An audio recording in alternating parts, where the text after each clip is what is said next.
মানুষের জীবনে সবচেয়ে জরুরি কাজ, মানুষ হিসেবে এর চেয়ে জরুরি কাজ মানুষের জীবনে নেই। তা হলো 5 ওয়াক্ত ফরজ সালাত,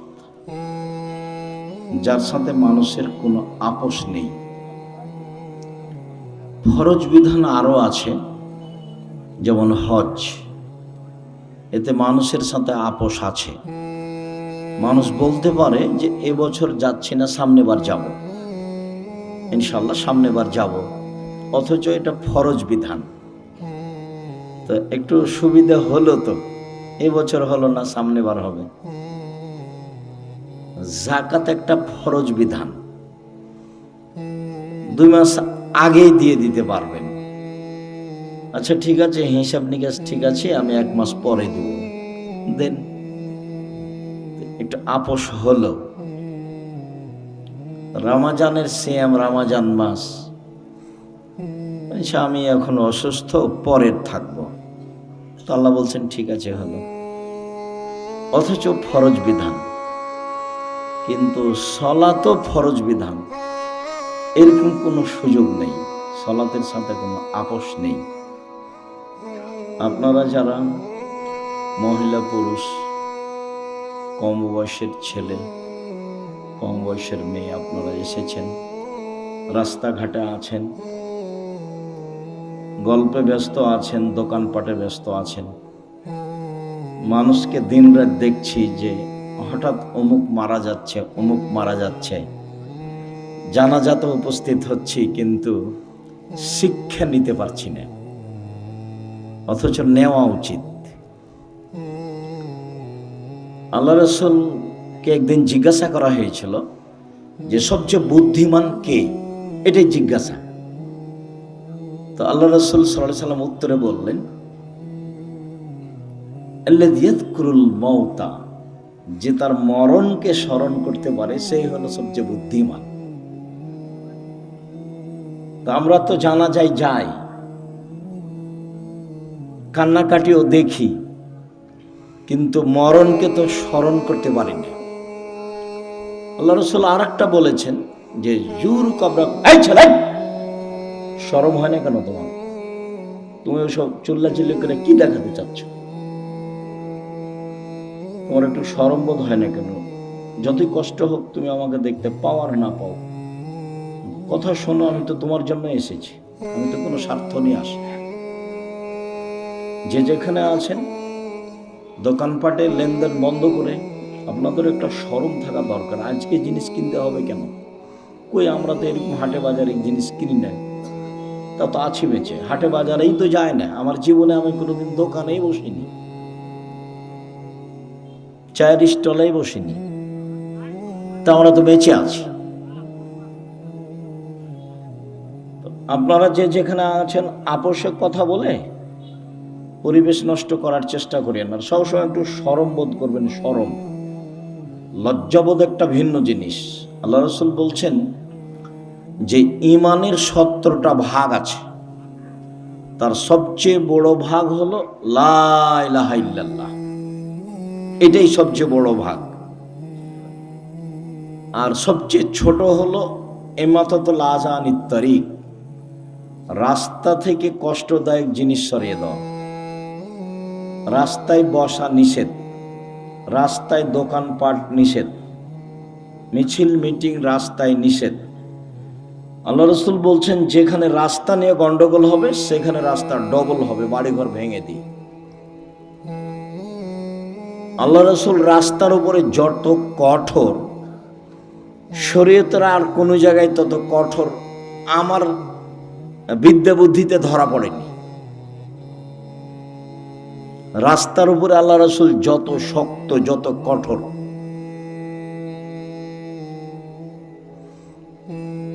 একবার বলছেন যে মানুষের শরীরে যত জোড় আছে, এই পরিমাণ তাকে দান করতে হবে। সাহাবীরা বলছেন যে এটা না পারে যদি,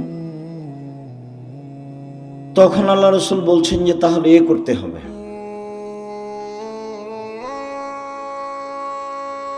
রাস্তা থেকে কষ্টদায়ক জিনিস সরিয়ে দিতে। তাহলে শরীরের যত জোড় আছে সব জোড় সমান দান করা হয়ে যাবে। তো রাস্তার ব্যাপারে আল্লাহ রাসূল খুব শক্ত।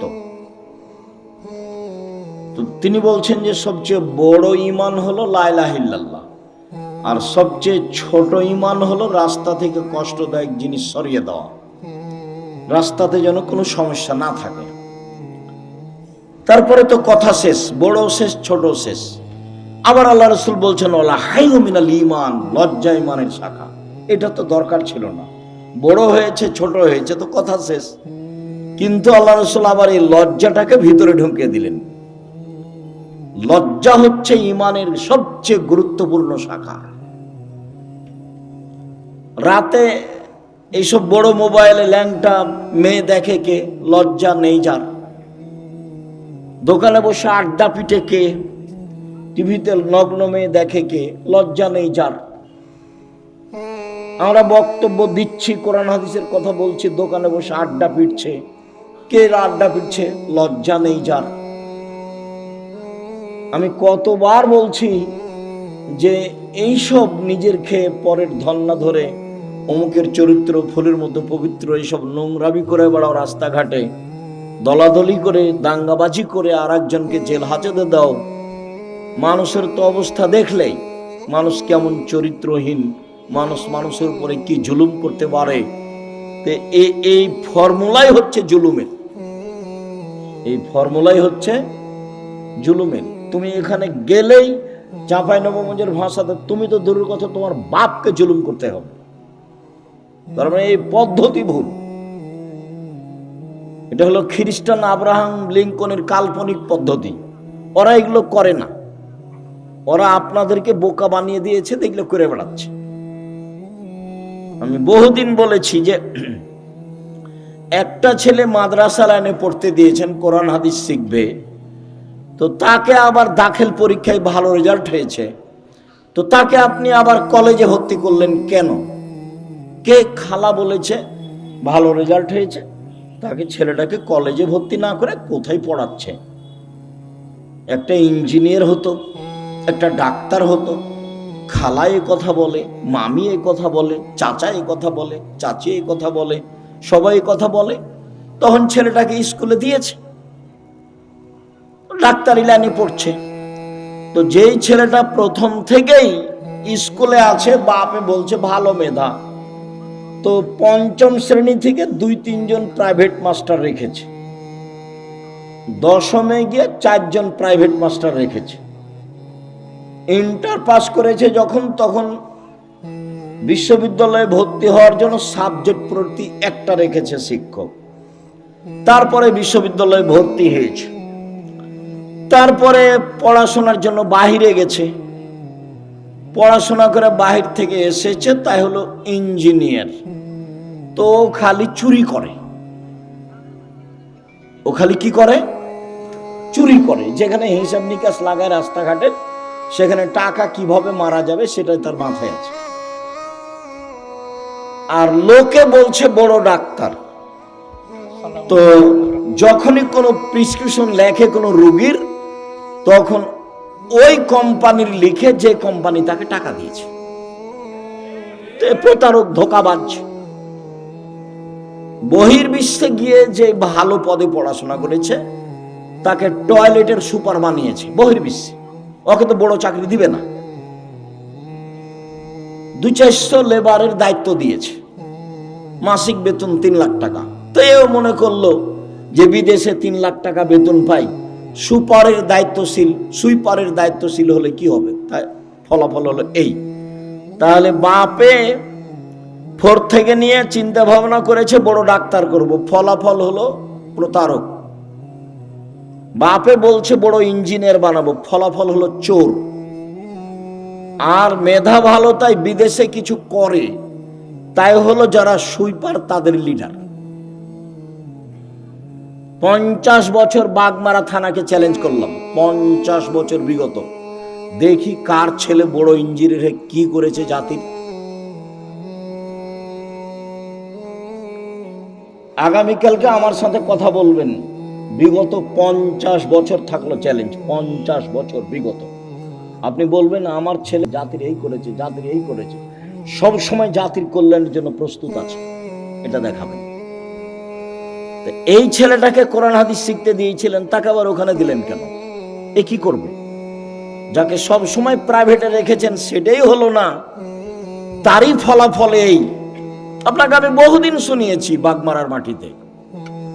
আপনার ছেলেকে তো আমি খুব ভালোভাবে চিনি। ওই যে সেদিন এসেছিল, প্যান্টটা টাকানোর নিচে ছিল, দাড়ি চাঁচা ছিল, সিগারেট হাতে ছিল, গলায় টাই ছিল, গাড়ি থেকে নামলো, বৌমা একটু পরে নামলো, হালকা হালকা গায়ে কাপড় আছে, নাতনি একটু পরে নামলো, গায়ে কোনো কাপড়ই নাই, গাড়ির পিছন দিকে কুকুর আছে।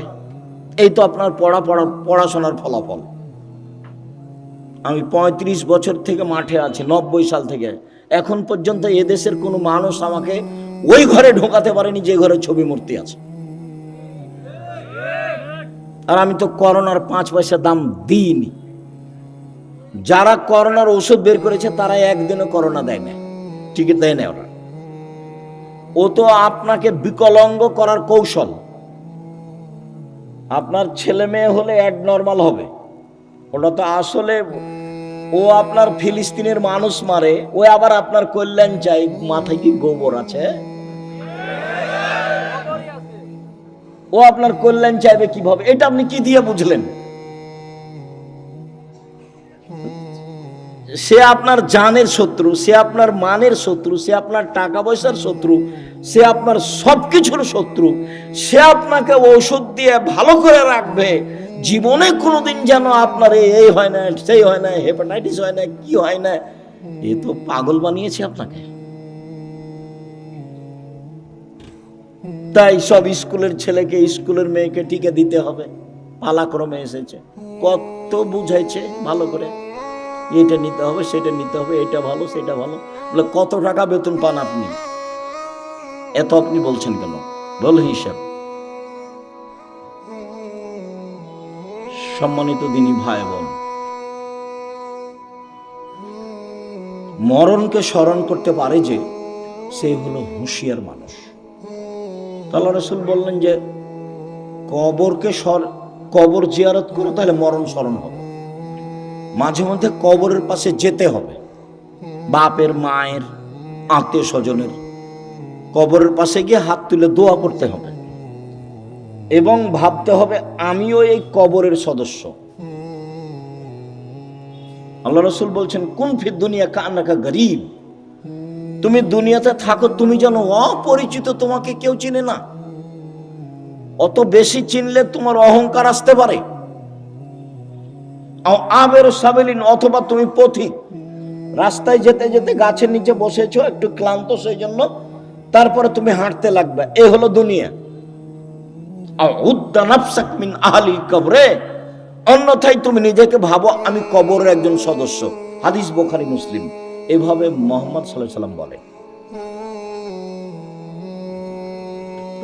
নিজেকে একজন কবরের সদস্য ভেবে যে কয়েকদিন বেঁচে থাকি, মারামারি বাদ দিয়ে, হইচই বাদ দিয়ে, নিজে উপার্জন করে নিজে খাই। বহুদিন বলেছি 4টা জিনিস: 5 ওয়াক্ত সালাত, কোরআন তেলাওয়াত, হালাল রুজি, আড্ডা না পিটা, জান্নাত হবে ইনশাআল্লাহ। আড্ডা পিটা চিরদিনের জন্য হারাম। ওই যে দোকানে বসে আড্ডা পিটছেন, এটা হারাম।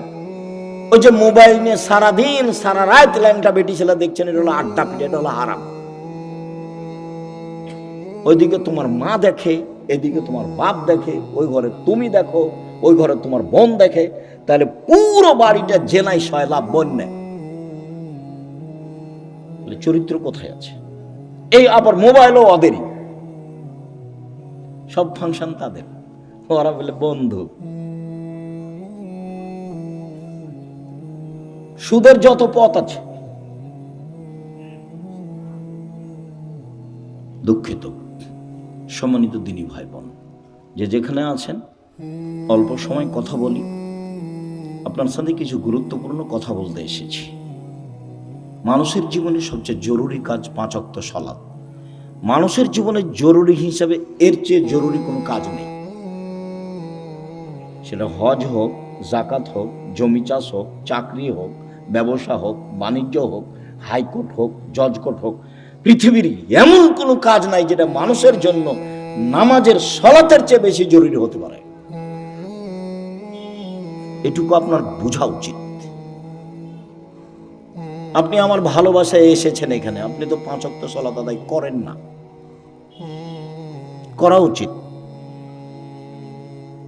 করতেই হবে। বহুদিন বলেছি অজু করে সালাত আদায় করতে হয়, তো পানি নেই, তায়াম্মুম করে করেন। মাটি নেই, তো অজু ছাড়া তায়াম্মুম ছাড়াই সালাত আদায় করেন। কেবলার দিকে মুখ করে সালাত আদায় করতে হয়, কেবলা বোঝা যায় না, কেবলা ছাড়াই করেন। দাঁড়িয়ে সালাত আদায় করতে হয়, দাঁড়িয়ে থাকা যায় না, বসে করেন। বসে থাকা যায় না, তো শুয়ে শুয়ে পড়েন।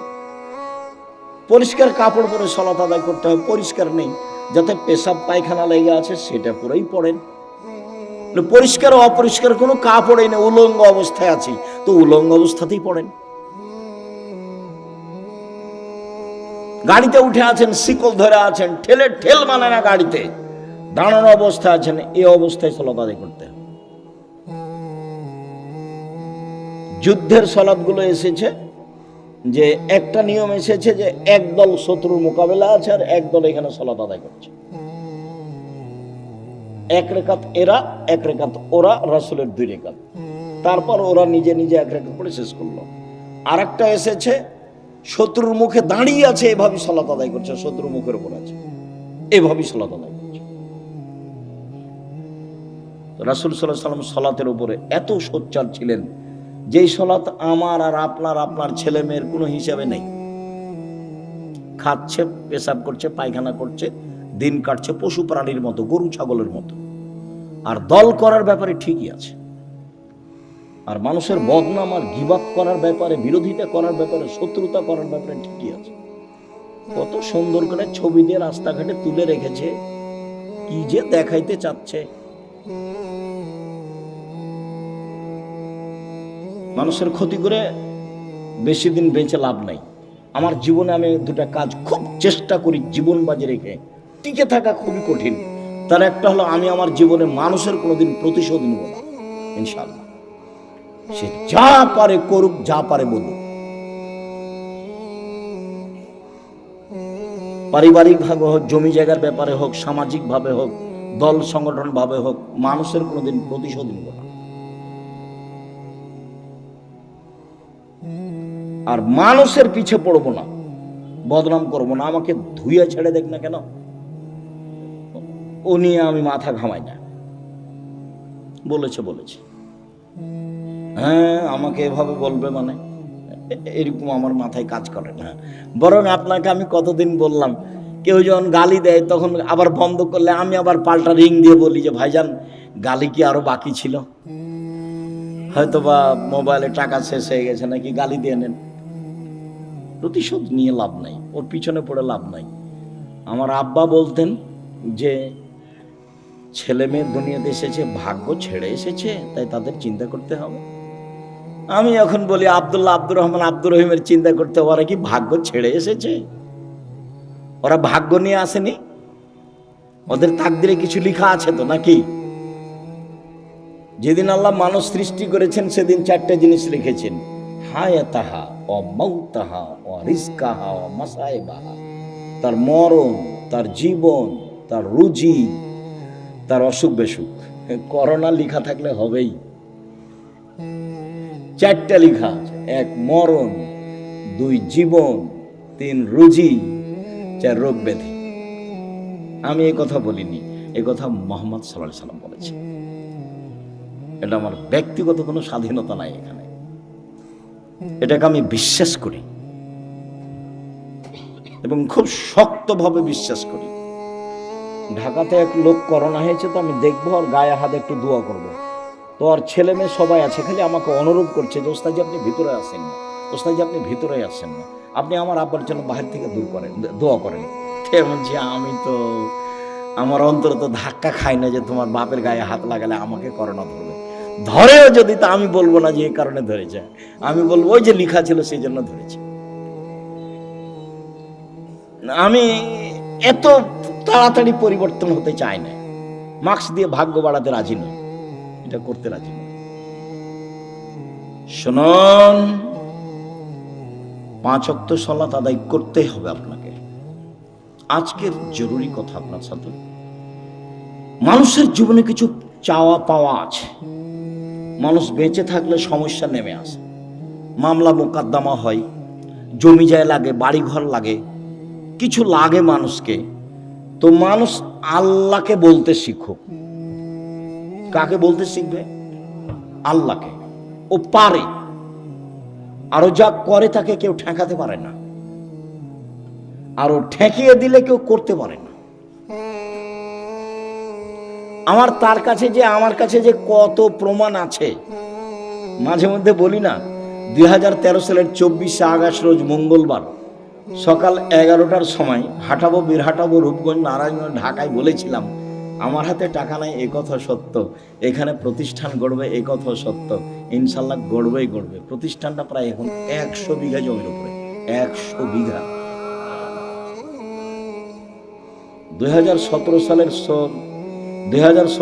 17 ফেব্রুয়ারি রোজ বুধবার বিকাল 4টা 4:30টার সময় বলেছিলাম এই ডাঙ্গিপাড়ায়। সেই প্রতিষ্ঠান এখন প্রায় 50 বিঘার উপরে অবস্থান করে, 50 বিঘা।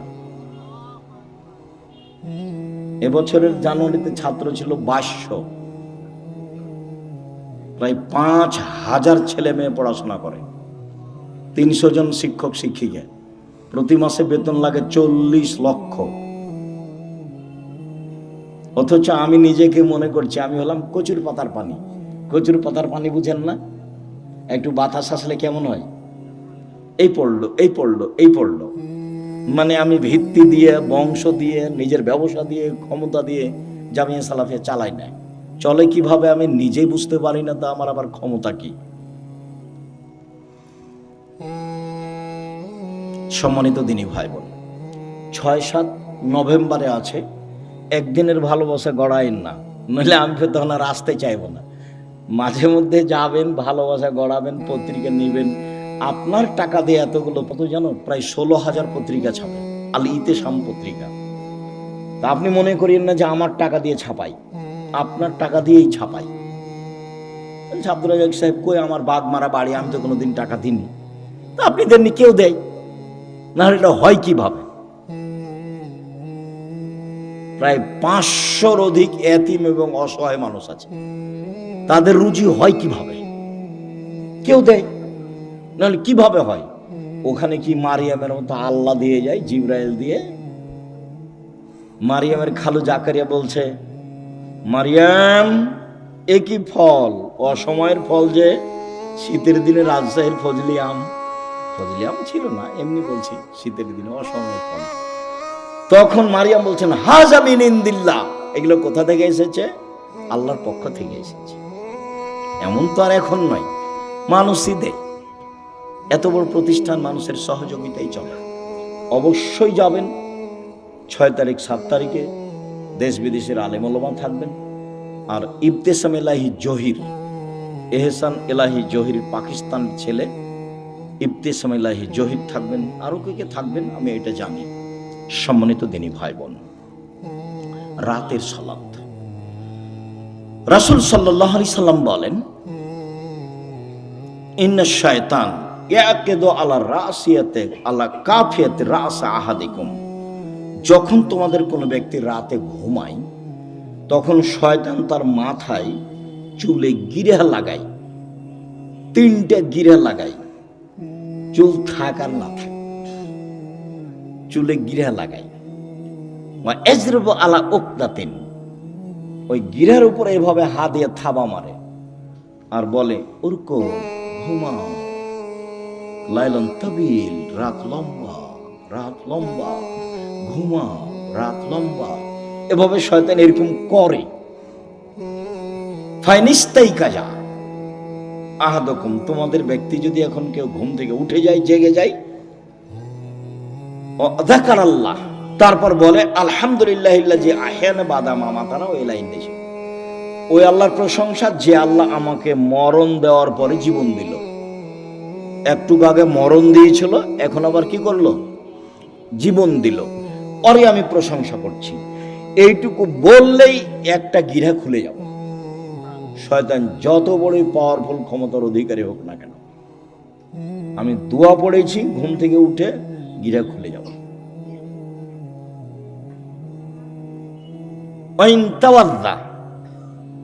ইনহাল্লা তোকদা, তারপরে যদি অজু করে তা আর একটা গিরা খুলে যাবে। ওয়াইন সল্লাহ ইনহাল্লা তোকদা, যদি সলাত আদায় করে তাহলে আর একটা খুলে যাবে। ফাসবাহা নাশিতান তাইয়িবান নাফসে, এখন এই লোকটা সকাল করবে খুব উৎফুল্ল মনে, হাসি খুশি মুখে, উৎফুল্ল মনে, হাসি খুশি মনে, দেখতে ভালো লাগবে, কাজ করতে ভালো লাগবে, প্রশান্তির সাথে সকাল করবে।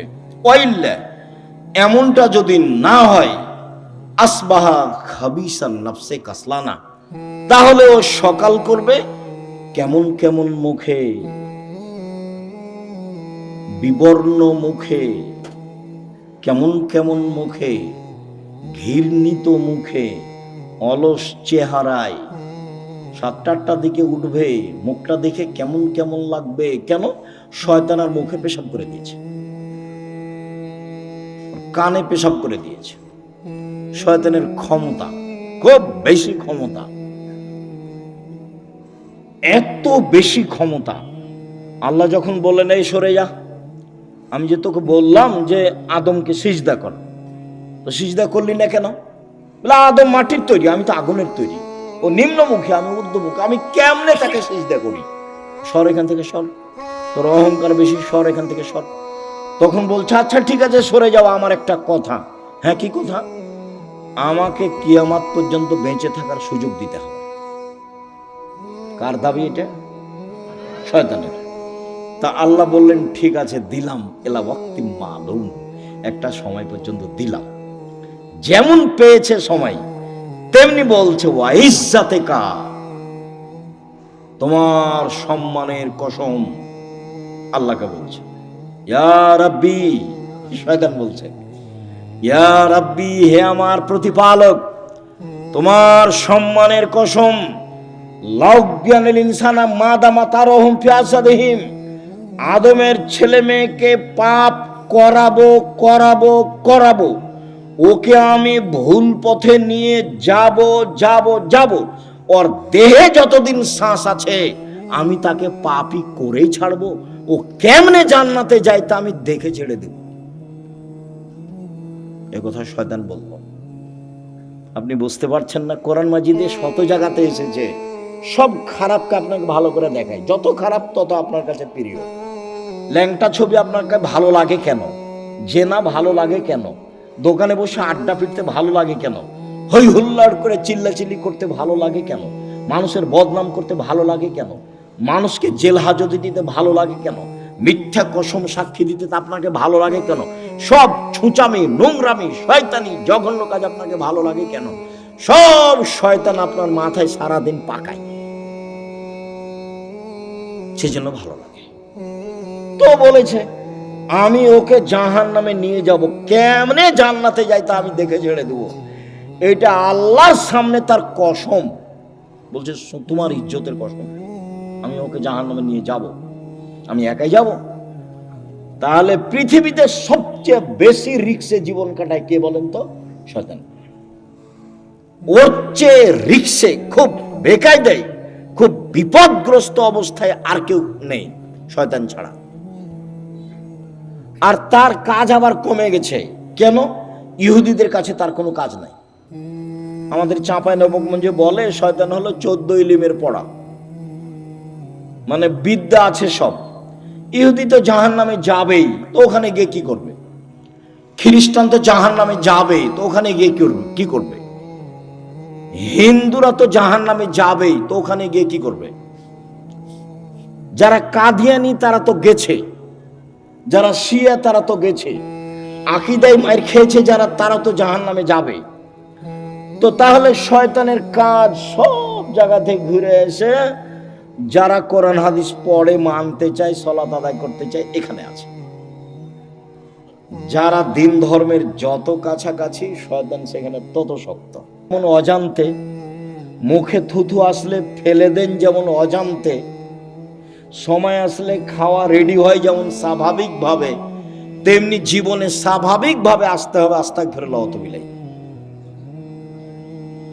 আস্তাগফিরুল্লাহ ওয়া আতুবু ইলাইহি। চলছেন, ফিরছেন, উঠছেন, বসছেন। আল্লাহ বললেন যে ঠিক আছে, আদম সন্তান যতবার আমাকে বলবে আমার ভুল হয়েছে, ততবার আমি ক্ষমা করব, এইটা বললেন। কিন্তু বললেন না যে তুই কিছু করতে পারবি না, এটা বলেন।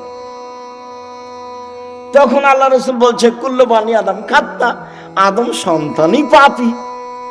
খায়রু খাত্তাইনা তাওবুন, সবচেয়ে ভালো আদমের ছেলে মেয়ে সেই যে বলে আস্তাগফিরুল্লাহ ওয়া আতুবু ইলাইহি, আস্তাগফিরুল্লাহাল্লাযী লা ইলাহা ইল্লা হুয়াল হাইয়ুল কাইয়্যুম ওয়া আতুবু ইলাইহি, রব্বিগফিরলি ওয়া তুব আলাইয়া ইন্নাকা আনতাত তাওয়াবুল গফুর। আল্লাহুম্মা আনতা রাব্বি লা ইলাহা ইল্লা আনতা খালাকতানি ওয়া আনা আবদুকা ওয়া আনা আলা আহদিকা ওয়া আদিকা মাসতাতাতু আউযু বিকা মিন শাররি মা সানাতু আবু লাকা বিনিআমাতিকা আলাইয়া আবু বিযামবি ফাগফিরলি ফাইন্নাহু লা ইয়াগফিরু যুনুবা ইল্লা আনতা। এই ছেলে, আমাকে কাজ দেখাচ্ছ,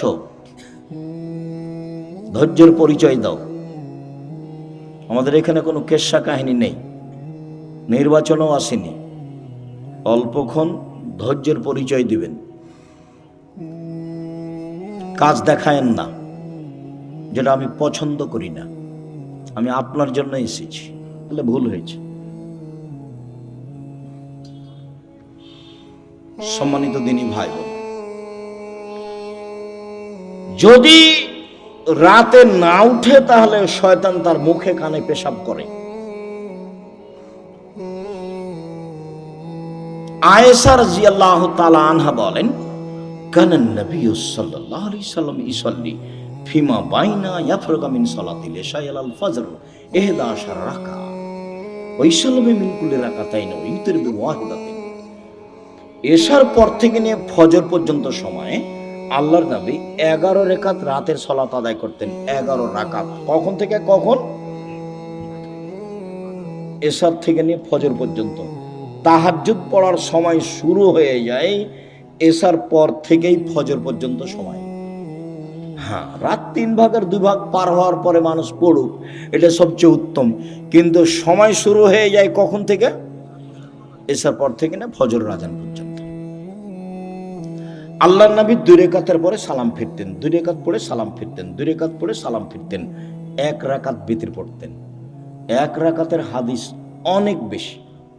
আপনার জন্য বইটা লিখেছিলাম, রাসূল সাল্লাল্লাহু আলাইহি ওয়াসাল্লামের সালাত বনাম প্রচলিত সালাত। আপনি নিয়ে পড়েন কিনা সেটা আমি জানি না।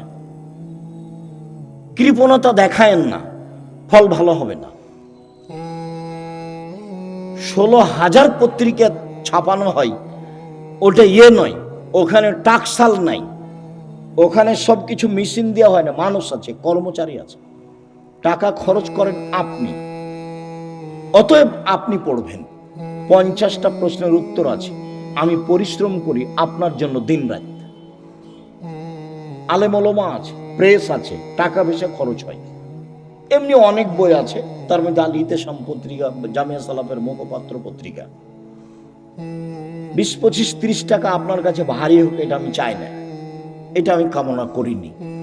আমি মনে করছি বই কিনবেন, পড়বেন, বন্ধু বান্ধব, আত্মীয় স্বজন, খালা ফুফু সবকে দিবেন। যারা আছে আত্মীয় স্বজন তাদেরকে দিবেন। যে আব্দুর রাজ্জাক সাহেব সালাতের পর বইটা লিখেছেন, দেখেন তো, 1 রাকাত বেতর, 3 রাকাতের হাদিস বুখারী মুসলিম, 5 রাকাতের হাদিস বুখারী মুসলিম, সব একটানা। 3 রাকাত একটানা, 5 রাকাত একটানা। বিকল্প কি সেটা আপনাকে আমি বলতে চাইনি। আমি আপনাকে বলতে চাইছি বুখারী মুসলিমের হাদিস এইভাবে। বুঝাতে পারিনি মনে হয়। সম্মানিত দিনী ভাই বোন, উমামা বাহিলি রাদিয়াল্লাহু তাআলা আনহু বলেন, রাসূল সাল্লাল্লাহু আলাইহি সাল্লাম বলেছেন, আলাইকুম বিকিয়ামিল লাইল, পৃথিবীর মানুষ, তোমাদের রাতে সালাত আদায় করা জরুরি। আল্লাহ নবী বলছেন, আমি বলিনি এই কথা। পৃথিবীর মানুষ, মহিলা পুরুষ, তোমাদের রাতে সালাত আদায় করা জরুরি। কেন? হুয়া কুরবাতুন লাকুম ইলা রাব্বিকুম, রাতে সালাত আদায় করলে তোমরা তোমাদের প্রতিপালকের নিকটে হতে পারো। রাতে সালাত আদায় করলে তোমরা তোমাদের প্রতিপালকের নিকটে হতে পারো। 2, মুকাফফিরাতুন লিসায়াত, রাতে সালাত আদায় করলে পাপ মিটে যায়। 3, মানহাতুন আনিল ইসম, রাতে সালাত আদায় করলে আপনার থেকে পাপ দূরে সরে যায়। যারা খুব চেষ্টা করছে পাপ ঠেকাতে পারছে না, আব্দুর রাজ্জাক বিন ইউসুফের বক্তব্য শুনে কতবার যে কান ধরে কসম করলো আর কোনোদিন কোনো মেয়ের সাথে কথা বলবো না, কিন্তু টিকতে পারে। 2 মাস 4 মাস পরে কথা বলে, বিড়ি সিগারেট খাবো না, তো 2 দিন 4 দিন পরে আবার শুরু করে। দোকানে বসে আড্ডা পিটবো না, সপ্তাহ পার হয়নি, পরের দিন দেখছে দোকানের সামনে বসে আছে। তাহলে বুদ্ধি কি? বহু ছেলে, বহু লোক বলে আমাকে, আব্দুর রাজ্জাক সাহেব টিকতে পারি না, কোনো পথ আছে? ভাইজান আমি তো আর কোনো জাদু মন্ত্র দিতে পারছি না, পথ এটাই। তাহলে রাতে উঠে 2 রাকাত সালাত আদায় করে আল্লাহকে বলেন। যদি মনে করেন যে এখনই বন্ধ করে, তাহলে এভাবে উঠাবেন, আর যদি বলো বন্ধ করেন তাহলে এভাবে উঠাবেন। চাপ দিয়ে বলতে হবে, বন্ধ করতেই হবে। বন্ধ করবো না মানে করতেই হবে। তুমি তো পারো, তুমি তো এমন সত্তা নও যে পারবা না, তবু আমি বলছি। তার নাম হলো আজিজ, ওর নাম পরাক্রমশালী। ওর নাম কি? আজিজ, পরাক্রমশালী, তাকে কেউ ঠেকাতে পারে না। কাদির, সবকিছু করতে পারে। তো সবই যে পারো, আমি বলছি আমি একটা মানুষ, আমি পাপ করতে চাই না, তুমি বন্ধ করবা না কেন? তুমি শক্তি দিয়ে বন্ধ করে দাও। আপনি খুব চাপ দিয়ে বলবেন, হাত তুলে বলবেন, খুব বিনয়ের সাথে কান্নাকাটি করে চাপ দিবেন, বন্ধ হবে ইনশাআল্লাহ, হবেই। রাতে সালাত আদায় করলে 3টে। আমর ইবনে আব্বাস রাদিয়াল্লাহু তাআলা আনহু বলেন, রাসূল সাল্লাল্লাহু আলাইহি সাল্লাম বলেছেন, আকরাবু মা ইয়াকুনুর রাব্বু ইলাল আবদে ফিল লাইলিল আখির, রাত যখন 3 ভাগের 2 ভাগ পার হয়ে যায়, তখন আল্লাহ সবচেয়ে মানুষের নিকটে হয়ে যায়। রাতের 3 ভাগের 2 ভাগ পার হয়ে গেলে আল্লাহ মানুষের নিকটে হয়ে যান। এই শোনো আমর ইবনে আব্বাস, তুমি যদি হতে চাও এই সময়ে যারা আল্লাহকে ডাকে তাদের অন্তর্ভুক্ত হও, হও না হও, তুমি চেষ্টা করো, তুমিও হয়ে যাও, পারলে হও। এই কথা রাসূল সাল্লাল্লাহু আলাইহি ওয়াসাল্লাম বলেন। আবু হুরায়রা রাদিয়াল্লাহু তাআলা আনহু বলেন, রাসূল সাল্লাল্লাহু আলাইহি সাল্লাম বলেছেন, এনজেল রাব্বুনা তাআলা ইলা সামাই দুনিয়া হিনা ইয়াবকা সুলুসুল লাইলুল আখিরা, রাতের 3 ভাগের যখন 2 ভাগ পার হয়ে যায়, তখন আল্লাহ সপ্তম আকাশ থেকে প্রথম আকাশে নেমে আসেন। এই কথাটার খুব মূল্যায়ন করতে হবে। এই ছেলে, আপস কথা বলছো কেন? শরম বোধ হয় না? হাঁটাহাঁটি করো কেন? একটু লজ্জাবোধ হয় না কেন? শরম বোধ হয় না কেন? আমি তো কথা শেষ করবই ইনশাআল্লাহ। তো আপনার এত ব্যস্ততা বাড়লো কেন? আপনি একটু ধৈর্যের পরিচয় দিবেন। রাতের 3 ভাগের 2 ভাগ পার হলে আল্লাহ সপ্তম আকাশ থেকে প্রথম আকাশে নেমে আসেন। নেমে এসে বলেন, মায়াসুলনি ফাউতিয়াহু, কে কি চায়, যে যা চায় আমি তাকে তাই দিলাম। মায়াদুনি ফাস্তাজিবালাহু, কে আমাকে ডাকে বিপদে পড়ে আমি তার ডাকে সাড়া দিলাম। কি বলতে চাও? এলে বিপদে পড়েছি, ঠিক আছে, ঠিক করে দিলাম। কে ডাকে? 3, মাইয়াস্তাগফিরনি ফাগফিরাল্লাহু, কে আমার কাছে ক্ষমা ভিক্ষা চায়, যে চাই তাকে আমি ক্ষমা করে দেব, যে চাই তাকে আমি ক্ষমা করে দেব। অন্য জায়গাতে বলছেন আল্লাহ তাআলা হাদিসে কুদসি, ইবনা আদম মা দাওয়াতানি রাজাওতানি, আদমের ছেলে মেয়ে শোনো, তুমি যেভাবে ডাকো আমি সেভাবে থাকি, তুমি যেভাবে আশা পোষণ করো সেভাবে আমি পূর্ণ করে থাকি। আদমের ছেলে মেয়ে শোনো, তুমি যেভাবে ডাকো আমি সেভাবে থাকি, তুমি যেভাবে আশা পোষণ করো সেভাবে আমি পূর্ণ করে থাকি। ওলা উবালি, আমি পরোয়া করি না তুমি কত বড় পাপী, তোমার ক্ষমা চাইলে আমি ক্ষমা করে দিই, আমি পরোয়া করি না তুমি কত বড় পাপী। তুমি যেভাবে ডাকো আমি সেভাবে থাকি, তুমি যেভাবে আশা পোষণ করো সেভাবে আমি পূর্ণ করে থাকি। বালাগাত জনবকানা সেমায়, আদমের ছেলে মেয়ে শোনো, তোমার পাপ যদি বেশি হতে হতে হতে আকাশে লেগে যায়, পাপ আর পাপ, আকাশ জমিন পরিপূর্ণ পাপ, জীবনটা শুধু পাপে ভরা। 15-16 বছর থেকে পাপ শুরু হয়েছে, এখন 40 বছর বয়স, শুধু পাপ, জেনা দিয়ে ভরা জীবন, অশ্লীলতা দিয়ে ভরা জীবন, মানুষের বিরুদ্ধে চলা দিয়ে, বদনাম গীবত দিয়ে ভরা জীবন। তোমার পাপ বেশি হতে হতে যদি আকাশ পরিপূর্ণ হয়ে যায়, আমাকে বলো, আমি তোমার পাপ ক্ষমা করে দিব। যেভাবে তুমি ডাকো আমি সেভাবে থাকি, তুমি যেভাবে আশা পোষণ করো সেভাবে আমি পূর্ণ করে থাকি, তুমি যেভাবে ডাকো আমি সেভাবে থাকি, তুমি যেভাবে আশা পোষণ করো সেভাবে আমি পূর্ণ করে থাকি। বিচারের মাঠে সব মানুষের সামনে আল্লাহ আসবেন, সব মানুষের সামনে, পুরুষ নারী সব মানুষের সামনে এসে আল্লাহ বলবেন, আদমের ছেলে মেয়ে শোনো, আজ তুমি যে পরিমাণ পাপ নিয়ে এসেছো আমি সেই পরিমাণ ক্ষমা নিয়ে এসেছি। তোমার যে পরিমাণ পাপ আমার সেই পরিমাণ ক্ষমা, তোমার যে পরিমাণ পাপ আমার সেই পরিমাণ ক্ষমা, তোমার যে পরিমাণ পাপ আমার সেই পরিমাণ ক্ষমা, যদি শিরক না হয়ে থাকে। তো বাংলাদেশের ছেলে মেয়ে তো আল্লাহর রাস্তায় শিরক করছে, স্কুলে গিয়ে তো সুন্দর করে বলছে ওমা তোমার আকাশ, ওমা তোমার বাতাস। আমি বলি না, আমার ছেলে মেয়েকে বলতে দিনি। এখনো এমন কোনো পরিস্থিতি আমার উপরে আসেনি যে আমি বলতে বাধ্য। মায়ের দুধ ছেড়ে গিয়ে বলবে ও কালিমা তোমার আকাশ, এত বড় নোংরা কথা আমার ছেলে মেয়ে বলবে, এখনো এই পরিবেশ আমার কাছে আসেনি। যার কাছে বিদ্যা নাই, যার কাছে বুদ্ধি নাই, তার ছেলে মেয়ে করুক। আপনি কেমন বুদ্ধিমান মানুষ তা আমার কাছে ধরা পড়েনি, আপনার কাছে কি বিদ্যা আছে এটা আমার কাছে ধরা পড়েনি। সবচেয়ে বদের গোড়া হলো আপনার ওই ঠাকুর। ঠাকুর হলো ঢাকা বিশ্ববিদ্যালয়ের শত্রু, ঠাকুর মুসলমানের শত্রু। যেদিন ভারত, বাংলাদেশ, পাকিস্তানের মুসলমান ইংরেজদের হাতে নির্যাতিত, সেদিন ঠাকুর ক্ষমতা দেখাই, মান সম্মানে বসবাস করে লন্ডনে। সেই ঠাকুরের গান আমার ছেলে মেয়ে পড়ে, পাগল হয়ে গেছি।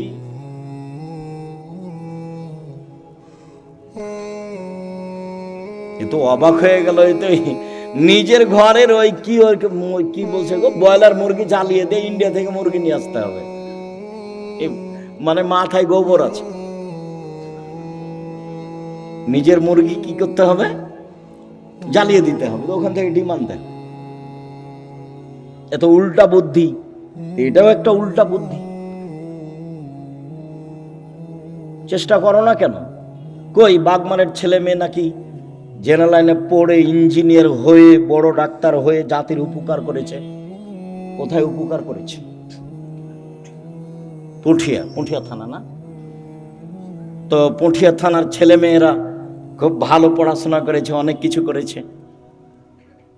আমি তো বলছি প্রায় 30 বছর থেকে, আমি তো 30 বছরের ওই সেই কত বালানগরে এসেছিলাম বহুদিন আগে, সেদিন আমি বলেছি তোর বাপের আকাশ, সব সময় বলছি। আমি তো ঘৃণা। সম্মানিত দিনী ভাই বোন, রাতে উঠে আল্লাহকে কিছু বলতে হবে। আল্লাহ আমার আর আপনার কথা শোনার জন্য প্রতীক্ষমান। আল্লাহ নেমে আসেন আমার কথা শোনার জন্য, আর আমি ঘুমিয়ে থাকি, তাহলে এটা কেমন হলো? বুঝাতে পারলাম না কথা মনে হয়? আল্লাহ নেমে আসেন আমার জন্য, আর আমি কি করি? ঘুমিয়ে থাকি। একটা কথা মধ্যে মনে রাখিয়েন, আমি ঘুমিয়ে থাকি এর অর্থ এই নয় যে সবাই ঘুমিয়ে থাকে। সবাই ঘুমিয়ে থাকে না। কেউ না কেউ আল্লাহকে বলে যে ঠিক আছে তাহলে আমাকে এটা করে দাও, ঠিক আছে তাহলে এটা আমাকে করে দাও, এভাবে বলে। আমর ইবনে আস রাদিয়াল্লাহু তাআলা আনহু বলেন, রাসূল সাল্লাল্লাহু আলাইহি সাল্লাম বলেছেন, মান কামা বিআসরি আয়া, লাম ইগফাল মিনাল গাফিলিন, কেউ যদি রাতে উঠে 10টা আয়াত পড়ে 10টা, তাহলে সে গাফেল নয়, এটা লিখে দেওয়া হবে। 2, মান কামা বে মিআয়া কুতিবা মিনাল কানিতিন, কেউ যদি 100 আয়াত পড়ে রাতে উঠে সলাতে 100 আয়াত, তাহলেও পরহেজগার মানুষের অন্তর্ভুক্ত লিখে দাও। অমান কামা বে আলফি আয়া, কেউ যদি রাতে 1000 আয়াত পড়ে কুতিবা মিনাল মুকান্তিরিন, তাহলে পৃথিবীতে সর্বোচ্চ মর্যাদার অধিকারী যারা, তাদের সাথে এও বড় বড় মর্যাদার অধিকারী, ইব্রাহিম আলাইহিস সালাম এরকম যারা বড় বড় মর্যাদার অধিকারী, আপনি যদি রাতে 1000 আয়াত পড়েন, যদি এটা ভারী, তো 100 আয়াত তো পারবো, 10 আয়াত তো পারবো। আবু হুরায়রা রাদিয়াল্লাহু তাআলা বলেন, আল্লাহ রাসূল বলেছেন, মান কামা ইস্তাইকাজা, যে ব্যক্তি রাতে উঠলো, স্ত্রীকে উঠালো, 2 রাকাত সালাত আদায় করলো, কুতিবা মিনাল যাকিরিনা যাকিরাত, যারা আল্লাহকে ডাকে ওদের একটা তালিকা আছে, এদের স্বামী স্ত্রীকে সে তালিকা লিখে দাও। উঠি না কেন, পারি না কেন? আজকে সোমবার, সিয়াম ছিলেন 32 বছর থেকে 30 বছর থেকে বলে আসছি, কেন সিয়াম ছিলেন না? আজ তো সোমবার, কেন থাকলেন না? এই ছেলে, সোমবারে সিয়াম থাকতে হবে কেন? কেন নবী থাকতেন বলো? সাপ্তাহিক মানুষের পাপ নেকি রিপোর্ট পেশ করা হয় কি কি বারে? সোমবার আর বৃহস্পতিবার। তা আমাদের নবী বলছেন যে আমি ভালোবাসি আমার রিপোর্টটা দেখার সময় আল্লাহ দেখুক যে সিয়াম অবস্থায়। নাও নাও আমার রিপোর্ট নাও, সিয়াম অবস্থায় নাও। তো মুহাম্মদ সাল্লাল্লাহু আলাইহি সাল্লাম চাইতেন তার রিপোর্টটা আল্লাহর কাছে পেশ করার সময় কি অবস্থায় দেখাতে চাইতেন? সিয়াম অবস্থায়। তা আপনি চান না কেন? মুরব্বী ভাইজান, আপনি সিয়াম ছিলেন আজকে? চুপ হয়ে যাচ্ছেন কেন? এই কি সুলি ফাঁসি নাকি? এই কি হাইকোর্ট জজকোর্ট নাকি? আদাত হয় না কেন? অভ্যাস হয় না কেন? ওইটা বাদ দিয়ে এটা করেন। বৃহস্পতিবার সোমবার সিয়াম থাকার চেষ্টা করেন। রাসূল আদর্শ দিয়ে গেলেন, আর আমি এমনি দুনিয়া থেকে চলে গেলাম, জীবন পার করলাম, তাহলে হবে? তাহলে হবে না। সম্মানিত দ্বীনি ভাই বোন, রাসূল সাল্লাল্লাহু আলাইহি সাল্লাম বলেন, কেউ যদি ঘুম থেকে উঠে বলে লা ইলাহা ইল্লাল্লাহু ওয়াহদাহু লা শারীকা লাহু লাহুল মুলকু ওয়া লাহুল হামদু ওয়া হুয়া আলা কুল্লি শাইইন কাদির ওয়া সুবহানাল্লাহি ওয়া আলহামদুলিল্লাহি ওয়া লা ইলাহা ইল্লাল্লাহু আল্লাহু আকবার লা হাওলা ওয়া লা কুওয়াতা ইল্লা বিল্লাহ, তাহলে এখন যা বলবে আল্লাহ সেটা মেনে নেবেন। যেটা বলবেন সেটাই শুনবেন, যেটা বলবেন সেটাই শুনবেন। ঘুম থেকে উঠে এই দোয়াটা পড়তে হবে, লা ইলাহা ইল্লাল্লাহু ওয়াহদাহু লা শারীকা লাহু লাহুল মুলকু ওয়া লাহুল হামদু ওয়া হুয়া আলা কুল্লি শাইইন কাদির ওয়া সুবহানাল্লাহি ওয়া আলহামদুলিল্লাহি ওয়া লা ইলাহা ইল্লাল্লাহু আকবার ওয়া লা হাওলা ওয়া লা কুওয়াতা ইল্লা বিল্লাহ। অবশ্য জাবের রাদিয়াল্লাহু তাআলা আনহু বলেন, আল্লাহর নবী বলেছেন, মা মিন মুসলিমিন ইয়াবিতু আলা যিকরিল্লাহি তাহিরান, কেউ যদি ওযু করে ঘুমায়, দোয়া পড়ে ঘুমায়, ওযু করে ঘুমায়, দোয়া পড়ে ঘুমায়, এখন ঘুম থেকে উঠে আল্লাহর কাছে যা চাইবে সেটা দিয়ে দিবে। মা ইয়াসআলু মিন খাইরিন মিন আমরি দুনিয়া ওয়াল আখিরাহ, ইহকাল পরকালের যেটা চাইবেন সেটা দিয়ে দিবেন, যেটা চাইবেন সেটা দিয়ে দিবেন। এই কথাটা লাগানো আছে ওযু করে ঘুমাতে হবে। কি করে ঘুমাতে হবে? ওযু করে ঘুমাতে হবে। জি উপস্থিত দ্বীনি মুসলিম বোন, বুঝতে পারছেন কিছু? না হইচই করে এসেছেন আর হইচই করে যাচ্ছেন? কিছু আল্লাহকে ডাকতে শিখুন, বলতে শিখুন। আল্লাহ রাসূল বলছেন যে কুরাইশদের মহিলারা সবচেয়ে উত্তম। কেন? 2টা কাজে তারা বেশি আগ্রহী, যত্নবান। এক, নিজের ছেলেকে লালন পালনে তারা খুব যত্নবান, এই জন্য সবচেয়ে ভালো। 2, স্বামীর সম্পদকে হেফাজতে খুব সতর্ক, এই জন্য ভালো। আল্লাহ রাসূল বললেন যে একজন মহিলা ভালো হতে পারে তার দুইটা গুণে। এক, বাচ্চাকে ভালোভাবে লালন পালন করে। দুই, স্বামীর অর্থ সম্পদকে ভালোভাবে দেখাশোনা করে, নষ্ট করে না। যখন আল্লাহ রাসূল বলেন খায়রুন নিসায়ে, সবচেয়ে উত্তম নারী কে? এক, স্বামীর সাথে কথা বললে হাসি মুখে বলে। দুই, স্বামী আদেশ করলে পালন করে। তিন, স্বামী যখন বাড়িতে থাকে না তখন নিজেকে হেফাজতে রাখে আর স্বামীর অর্থ সম্পদ হেফাজতে রাখে। ভালো নারী কিভাবে সংসার করেন জানা নাই। আপনার জীবনে আমার পক্ষ থেকে দুইটা উপদেশ থাকছে। একটা হলো স্বামীর সামনে অভিমান করবেন না। অভিমান নেই, অভিমান বলে কোনো জিনিসই নেই। অভিমান করলেই শয়তান আপনার ক্ষতি করবে। অভিমান কি? অভিমান আমাকে স্বপ্নপুরী দেখাতে নিয়ে গেল না। অভিমান কি? নাটোরের রাজবাড়িটা আমাকে একদিন দেখতে নিয়ে গেল না। অভিমান কি? এই কুরবানিতে একটা শাড়ি দিল না। এগুলো অভিমান। অভিমান করলেই শয়তান সুযোগ পায়। আর যদি আপনি বলতে শিখেন যেভাবে আপনি রাখবেন আমি সেভাবেই খুশি, মোটা কাপড়ে আপনি খুশি তো আমি খুশি, চিকন কাপড়ে আপনি খুশি তো আমি খুশি, আমার পক্ষ থেকে প্রতিবাদ নেই, অভিমানও নেই, তো শয়তান কি করবে তাহলে? তো শয়তান মুখ বন্ধ করে সরে যাবে। আর যদি খালি অভিমান করেন আর যদি পূর্ণ না করে থাকে তাহলে সারা রাত শয়তান আপনাকে বলবে হলো হলো 3 মাস আগে একটা কথা বলেছিলি সেটাও মানেনি, গত রমজানে একটা শাড়ি চেয়েছিলি সেটাও মানেনি, হলো তোর কোনো কথাই মানবে না। তখন ঘুম থেকে উঠেও বলে যে তোর সংসারই করবো না, যা তুই আমাকে বাদ দে, তুই সংসারই করবি না, এখনই ছেড়ে দে, এখনই ছেড়ে দে, আমি তোর সংসার করব না। তখন এ নিরুপায় হয়ে বলে যে যা তাহলে করবি না তো কি করবো, আর 1 তালাক 2 তালাক 3 তালাক যা। যেমন 3 তালাক বলা হয়েছে তখন আর শয়তান নেই, চলে গেছে। এখন দুইজনই ফ্রি। ইন্না লিল্লাহি ওয়া ইন্না ইলাইহি রাজিউন। এইবার ছেলে মেয়ে 3টে, যে খুব ঝামেলা। কয়দিন পরে দেখবেন স্বামী কাঠগড়ায় একদিকে আর স্ত্রী কাঠগড়ায় একদিকে। কয়দিন আগে একসাথেই ছিল। অভিমান করবেন না জীবনে। আপনি আমার দিনী বোন, আপনাকে আমি খাটো করতে আসিনি। অভিমান নেই আর প্রতিবাদ নেই। তুমি এই কথা বললে কেন? তোমার মা আমাকে কথা বললো কেন? তোমার বাপ আমাকে কথা বললো কেন? তুমি তোমার মায়ের কথা আমি শুনতে এসেছি? এরকম কোনো কথা চলবে না। ধৈর্যের পরিচয় দিতে হবে, সহ্য ধৈর্যের পরিচয় দিতে হবে, তাহলে সংসার সুন্দর হবে, শয়তান সুযোগ পাবে না। আর আপনাকে বলি, আপনি কোনো সময় মুখ খারাপ করিয়েন না।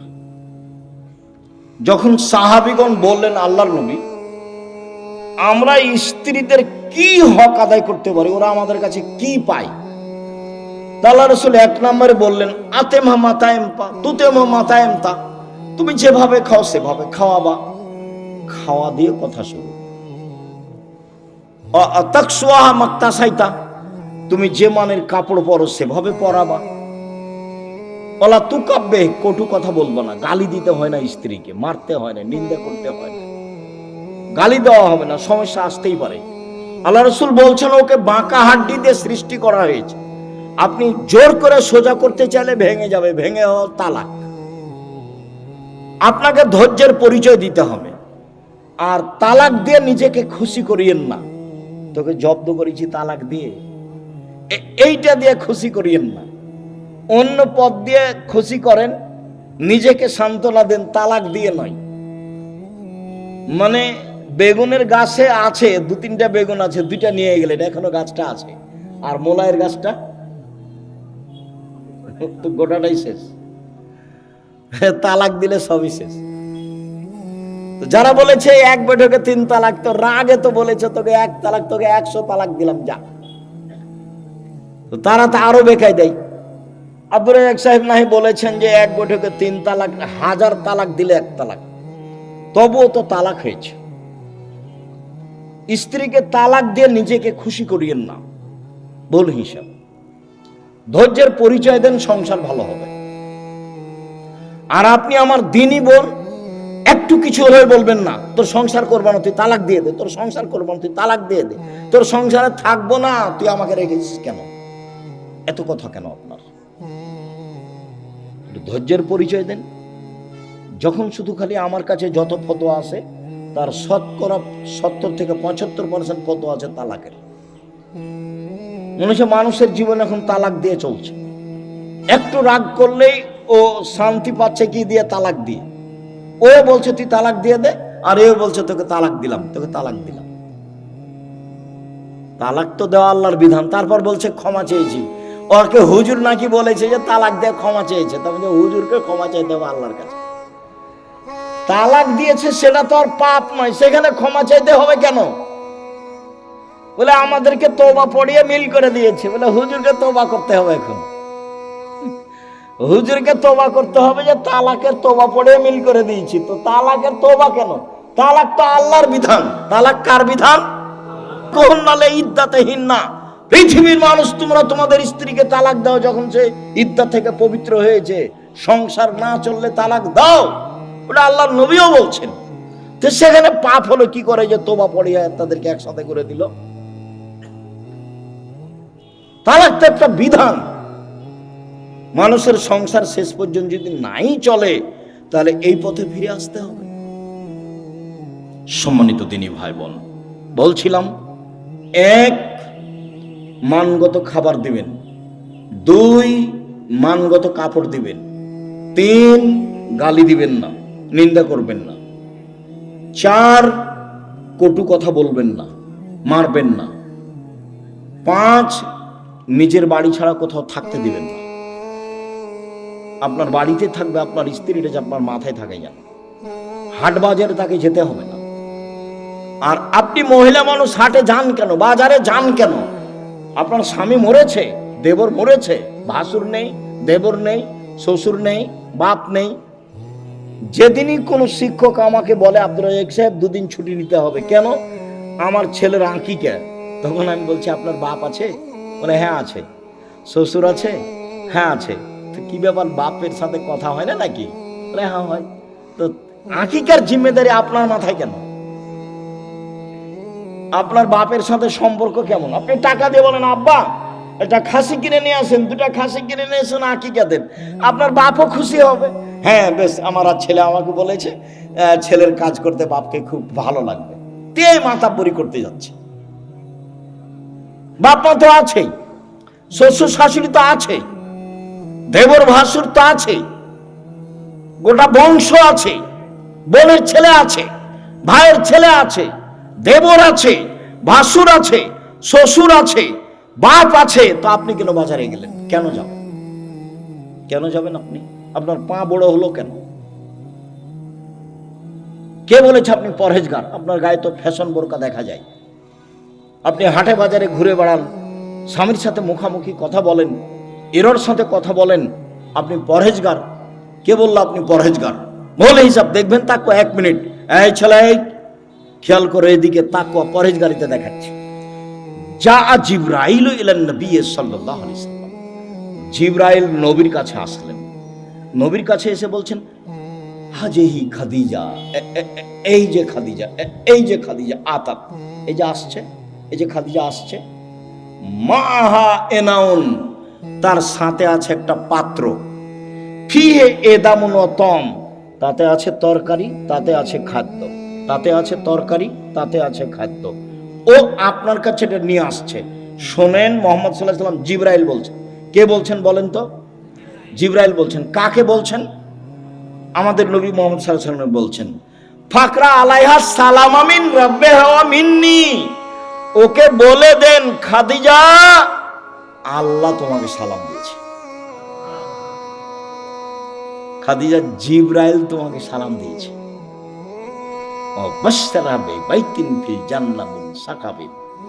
আর বলে দেন খাদিজা তোমার জন্য জান্নাতে একটা ঘর বানানো হয়েছে হীরা মুক্তা মাণিক্য দিয়ে, লা সাখাবা ফিহে ওয়ালা নাসাবা, সেখানে নেই কোনো হইচই, নেই কোনো কষ্ট ক্লেশ ক্লান্তি, সেখানে নেই কোনো হইচই হই হুল্লাড়, সেখানে নেই কোনো কষ্ট ক্লেশ দুঃখ দুর্দশা, কিছু নেই।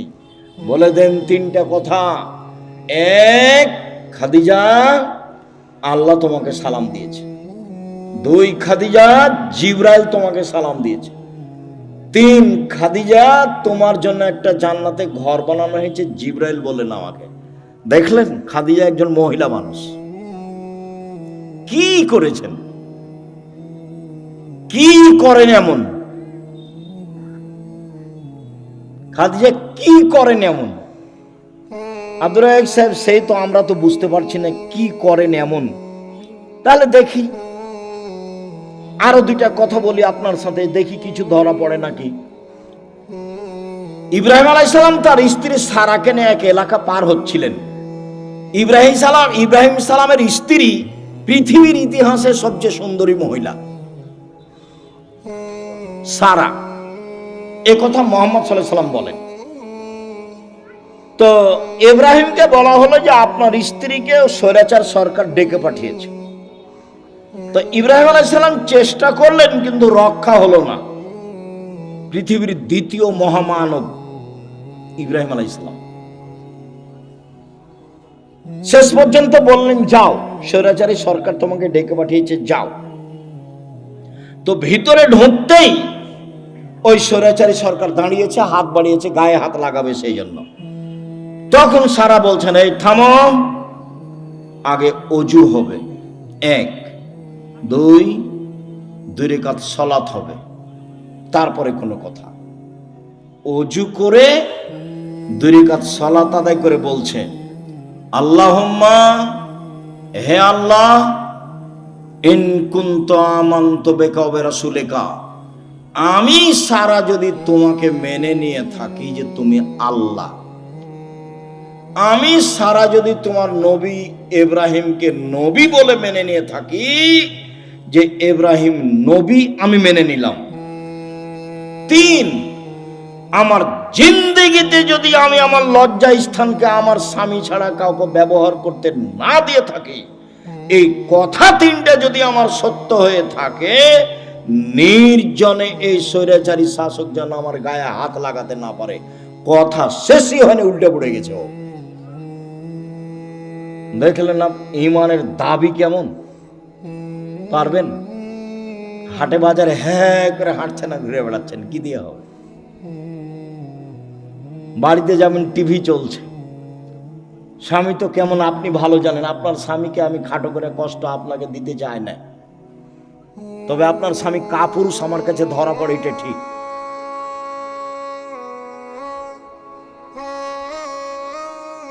আপনি আমার দিনী বোন, এদিকে দেখেন, এক, বেশি কিছু আমল নয়, এক, আমি নবীকে মেনে নিয়েছি, আমাদের নবী মুহাম্মদ সাল্লাল্লাহু আলাইহি ওয়াসাল্লাম আমরা মেনে নিয়েছি, আমাদের নবীকে মুহাম্মদ সাল্লাল্লাহু আলাইহি ওয়াসাল্লাম আমরা মেনে নিয়েছি। 2, আল্লাহকে মেনে নিয়েছি যে তুমি আছো, সবকিছু করতে পারো, তুমি আজিজ, এ তো মেনে নিয়েছি। 3, জিন্দেগিতে জেনা করিনি, এইটা আমাকে দিতে হবে, দিয়ে দাও। আল্লাহ বলেন ঠিক আছে দিব। ও মানুষ, আমি মানুষ নাই, ও পারে আমি পারি না, তাকে দেয় আল্লাহ, আমাকে কেন দেয় না? দিবেই তো, দিতে হবে। আমি যেটা চাচ্ছি সেটা আল্লাহকে কি করতে হবে? দিতেই হবে, দেরি হলেও দিতে হবে, দিতেই হবে। আমি মানুষ, আমি অধিকার রাখি। আমি পাপী হলে কি হবে? আমি তো বলছি আমি গুনাহগার, তুমি আমাকে ক্ষমা করো, এটা আমাকে দিয়ে দাও। আমি তো বলছি, আমি তো মানুষের কাছে চাইনি, ধর্ণা ধরে বলিনি যে এই করেন সেই করে দেন, তুই আপনি কত ভালো মানুষ, আপনি অমুককে দিয়েছেন, এ তো আমি কাউকে বলতে চাইনি, আপনাকে বলছি, তোমাকে বলছি, করে দাও। এদিকে দেখেন, হাজেরা বলছেন যে ইব্রাহিম আলাইহিস সালাম আমাকে কাবা ঘরের পাশে রেখে চলে যাচ্ছে, আমি পিছে পিছে হাঁটছি আর বলছি আইনা তাজাবা ইব্রাহিম, ইব্রাহিম আপনি কোথায় যাচ্ছেন? আইনা তাজহাবে ইব্রাহিম, ইব্রাহিম আপনি কোথায় যাচ্ছেন? অর্থাৎ রকুন বিহাযাল আদি লাইসা ফি ইনশাআল্লাহ শাই, আপনি আমাকে এমন একটা উপত্যকায় ছেড়ে যাচ্ছেন যেখানে মানুষজন তো নেই, নেই পশু প্রাণী ঘাস পাতাও নেই, কিছুই নেই। আপনি আমাকে কিছু বলবেন না? এরকম নির্জন মরুভূমিতে রেখে যাচ্ছেন, না কথা বলছেন না, যেতেই আছেন। তো স্ত্রীও পিছে পিছে হাঁটছেন। এক পর্যায়ে বলছেন, আল্লাহ আমারা কা, আল্লাহ কি আপনাকে এইভাবে চলে যেতে বলেছেন? আপনি আমাকে কিছু না বলেই যাবেন? আর আপনি আমাকে তো বলবেন যে হাজেরা থাকো, কোনো সমস্যা নেই, 2 বছর 5 বছর পরে আসবো, দেখা হবে, কিছু তো সান্ত্বনামূলক বলবেন। কিছু না বলে চলে যাচ্ছেন, আল্লাহ কি আপনাকে চলে যেতে বলেছেন? তখন ইব্রাহিম আলাইহিস সালাম বলছেন, নাম, হ্যাঁ চলে যেতে বলছেন। তখন তিনি বলছেন, ফালাই সাইয়্যিদুল্লাহ, ঠিক আছে, আল্লাহ আমাকে ধ্বংস করবেন না। ধ্বংস করবেন না মানে উনি কি খেয়ে থাকবেন? আরে কয়েকশো কিলোমিটারের মধ্যে কোনো মানুষ নেই, দোকানপাট নেই, গাছপালা নেই, ঘাস পাতা নেই, কোনো কিছু নেই। তার আল্লাহর উপরে কত ভরসা। বলছে ঠিক আছে, তাহলে আল্লাহ আমাকে ধ্বংস করবেন না। তো ঘুরে এসে বাচ্চা দেখছেন, কি যে অবস্থা ছেলের, ব্যাগে যা পানি ছিল তা তো শেষ হয়েছে। কি যে হয়, সাফা পাহাড়ে উঠলেন, কোথাও পানির পথ নেই, দৌড়িয়ে নেমে মারোয়াতে গেলেন, কোনো পথ নেই।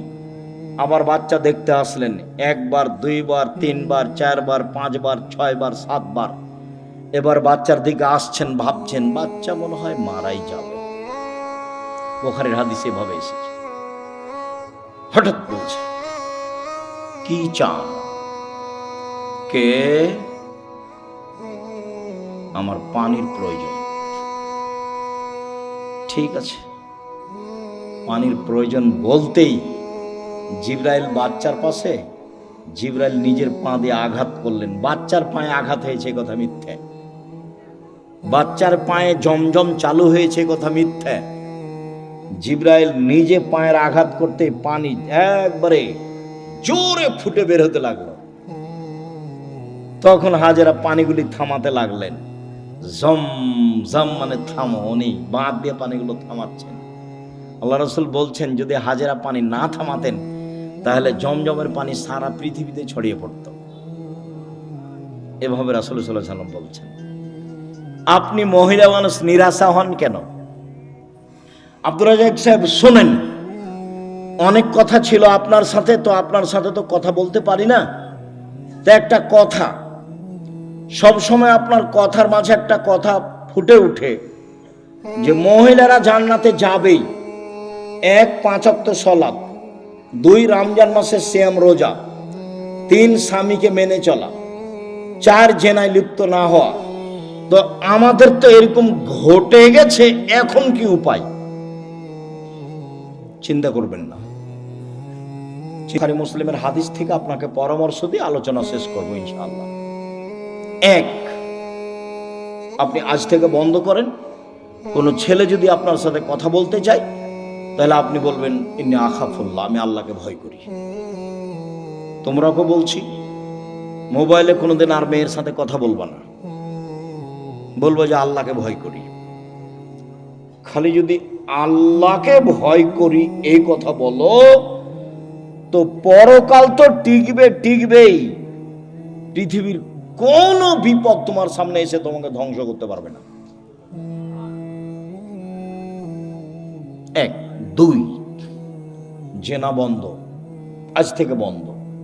তুমি যদি এই সিদ্ধান্ত নিতে পারো জেনা বন্ধ, যে কোনো বিপদ থেকে বেঁচে যাওয়া। প্রমাণ দিতে পারবা? ওই যে বুখারী মুসলিম, ওই যে ঘটনা, 3 জন রাস্তায় হাঁটছিল, বৃষ্টি আসলো, গর্তে ঢুকে গেল, উপর থেকে পাথর এসে মুখটা আটকা পড়ে গেল।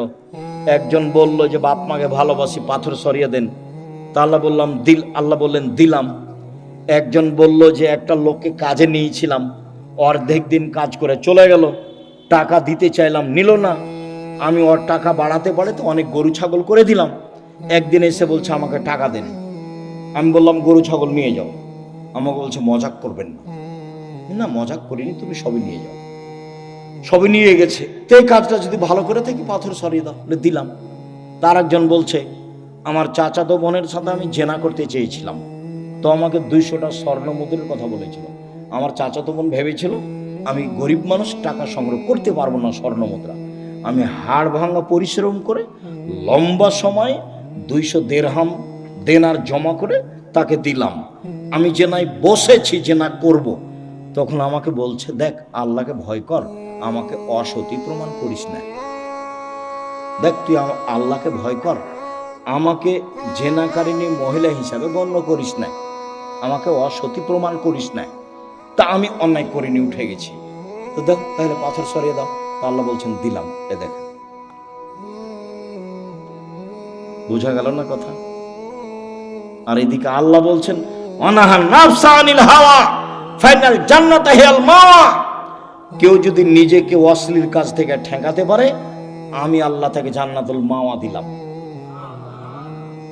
আপনি রাতের লম্বা আলোচনা আছে, বক্তব্য রেকর্ডিংয়ে আছে, সেখান থেকে নেবেন। আপনাকে নেওয়ার জন্য আন্তরিকভাবে অনুরোধ জানিয়ে কয়েকটি জরুরি কথা, চলাচল বন্ধ করে কথা শুনবেন।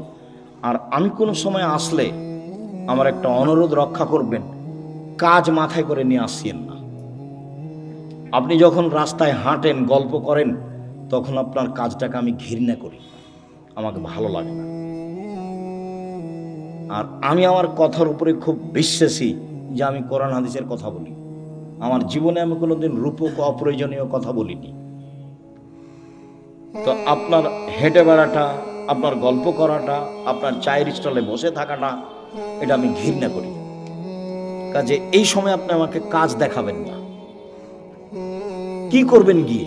দোকানে বসে থাকবেন, নাহলে বউয়ের সাথে গিয়ে ঝগড়া লাগাবেন। কি কাজ আছে? আমি তো আপনার এলাকায় থাকি, যে আপনার কাজ আমি খুব ভালোভাবে বুঝি। আর জমি জায়গার চাষ যদি বলেন, তা আমার আব্বা কৃষক মানুষ ছিলেন, আমিও কৃষকতাকে ভালো বুঝি। জমি চাষ করা, কিভাবে ধান উৎপাদন হবে, কিভাবে আমার আব্বাকে আমি দেখেছি। কাজে আপনার কাজকর্ম আমি ভালো জানি। উপার্জনের পথ 4টা। এই ছেলে, উপার্জনের পথ কয়টা? 4টা। 1 দিন মজুরি, সন্ধ্যায় টাকা শেষ হবে। 2 চাকরি, 25 দিনে সাধারণত টাকা শেষ হবে। কয়দিনে? 25 দিনে। বাকি 5 দিন ধার কর্জ করে চলবে। 3 জমি চাষ, মাস শেষে বছর শেষে লাভ লস সমান বা লস বেশি। এবার আলুতে খুব লস থাকলো। 4 ব্যবসা। তখন আল্লাহ রাসূল বলছেন সত্যবাদী বিশ্বস্ত ব্যবসায়ীরা নবীর সাথে থাকবে। তাহাজ্জুদ পড়ে থাকা যায় না। 2টা মেয়ের লালন পালন করলে নবীর সাথে থাকা যাবে। 2টা মেয়ের, 3টে মেয়ের লালন পালন করলে নবীর সাথে থাকা যাবে। একটা সহজ পথ নবীর সাথে থাকার, কি? সত্যবাদী বিশ্বস্ত ব্যবসায়ী। আমি বলিনি এই কথা, এই কথা মুহাম্মদ সাল্লাল্লাহু আলাইহি ওয়াসাল্লাম বলছেন। আত-তাজির আস-সাদিক আল-আমিন এখনো ইয়ামাল কিয়ামা শুহাদা সিদ্দিকুন আন-নবীন অন-নবী। সত্যবাদী বিশ্বস্ত ব্যবসায়ীরা বিচারের মাঠে সিদ্দিক, শুহাদা, নবীদের সাথে থাকবে। এটা আমার মুখের কথা নয়। 2 আর তিজারাত মাল কিজবাল হালাল। ব্যবসাতে মিথ্যা কথা এসে যায়, ব্যবসায় কসম চলে আসে। ফাসুবহু বিসাদকা, দান করে মিটিয়ে দাও। তো দিন মজুরি করলে তো দান করতে পারবেন না, ও তো সন্ধ্যায় টাকা শেষ হয়েছে। চাকরি করলে তো 25 দিনে গেছে, কয়েকদিন ধার কর্জ করে গেছে। আর জমি চাষ করলে তো লাভ লস সবাই বুঝে। তাহলে কিছু করতে হলে কি করতে হবে? ব্যবসা। রিস্ক নিয়ে ব্যবসা করতে হবে, পিছু হটার কোনো সুযোগ নেই। আব্দুর রাজ্জাক সাহেব, আমি করেছিলাম 10 লাখ টাকা লস, চিন্তা করবেন না, পিছু হটার সুযোগ নেই, ব্যবসায় করতে হবে। তবে যে ব্যবসা ধরে আছেন সেটাকে সহজে বাদ দিয়ে আরেকটা করতে যাবেন না, ওটা আল্লাহ রাসূল না করেছে। হ্যাঁ, এইটার চেয়ে একটা ভালো ব্যবসা আপনি বুঝতে পারছেন আপনার বিদ্যা বুদ্ধি দিয়ে, তখন ওটা শুরু করবেন। একটা টোটালি ছেড়ে দিয়ে আর একটা যাবেন না, নাহলে মায়ের খাওয়ার সম্ভাবনা আছে। তাহলে রুজি উপার্জনের সবচেয়ে উত্তম পথ কোনটা? ব্যবসা। আমি চকলেট দিয়ে ব্যবসা করতে বলিনি, আমি বলেছি সবচেয়ে কম পয়সার ব্যবসা কি? চকলেট। আমি বলিনি যে চকলেটেরই ব্যবসা করতে হবে। আমি বলেছি শ্বশুরের কাছে যৌতুক নিও না, চকলেটের ব্যবসা করো। তা আমি কি চকলেটেরই ব্যবসা করতে বলেছি, না লোন লাগবে না কিদের ব্যবসা কিসের করতে হবে? কম টাকার। তাহলে লোন নেওয়া লাগবে না। কলার ব্যবসা করতে বলেছি, লোন নেওয়া লাগবে না। আর কলকাতায় হিরোইন কিনে ঢাকায় বিক্রি করতে নিষেধ করেছি, শ্বশুরের কাছে টাকা নিতে নিষেধ করেছি, খুব শক্তভাবে নিষেধ করেছি। এবং এ কথা বলেছি, ভিক্ষা করে টাকা দিয়ে চাউল কিনে ভাত খেয়ে ইবাদত কবুল হবে, শ্বশুরের কাছে যৌতুক নিয়ে এসে টাকা দিয়ে চাউল কিনে ভাত খেয়ে ইবাদত কবুল হবে না। শ্বশুরের কাছে টাকা নেওয়া জুলুম। ওটার নাম কি? যৌতুক। সন্ধ্যা হতে হতে টাকা ফেরত দিতে হবে, দিতেই হবে যে কোনো মূল্যে। নিজে উপার্জন করে খেতে শিখো, দিন মজুরি করে খাও, সহজ পথ। ব্যবসা করো ছোট, সহজ পথ। শুকরিয়া, জাযাকুমুল্লাহ খাইর।